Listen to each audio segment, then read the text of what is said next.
So, in your opinion, if your protocol had been established and distributed worldwide, if people had recognized that this is a way to deal with early treatment, you think that the overall number of COVID deaths would have been significantly reduced? I testified in the U.S. Senate November 19th, 2020. I told Americans under oath that 50% of the lives at that time could have been saved. We were at about 250,000 deaths, based on what I knew. I then testified on March 10th, 2021 in the Texas Senate. Sworn testimony.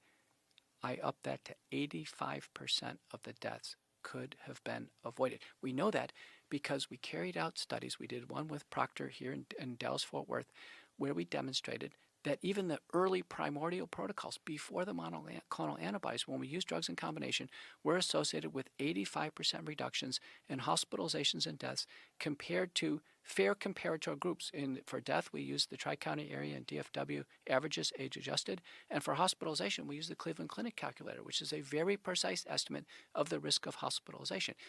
Then simultaneously, Derwand and Zelenko showed that from Monroe, New York data, and then Didier Rialt showed it from Marseille, France. So we have three different areas showing early multi-drug therapy as an outpatient works substantially, and we've had a giant loss of life, a giant number, millions and millions of unnecessary hospitalizations.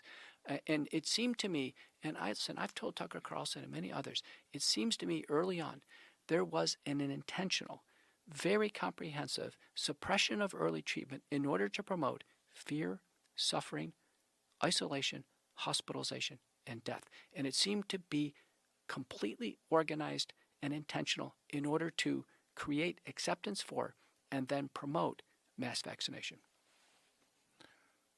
So you believe this is a premeditated thing that they were doing. So they realized that in order to get people enthusiastic about taking this vaccine, the best way to do that was to not have a protocol for treatment.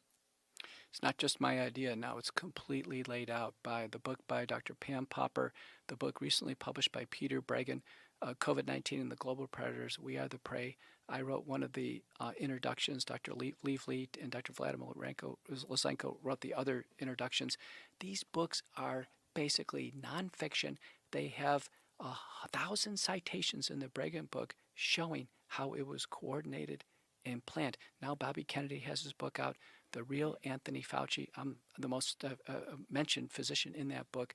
I can tell you that if you want to find the evidence that Moderna was working on the vaccine before the virus ever emanated out of the lab, if you wanted to find the collusions and the operations between the Gates Foundation and Gavi and CEPI and Pfizer and Moderna and the vaccine manufacturers and the Wuhan lab and the National Institutes of Health and Ralph Barrick and University of North Carolina at Chapel Hill and how all this was organized. If you want to see the Johns Hopkins planning seminar called the SPARS pandemic in 2017, where they had a symposium, people showed up, they wrote up their symposium findings, they published this.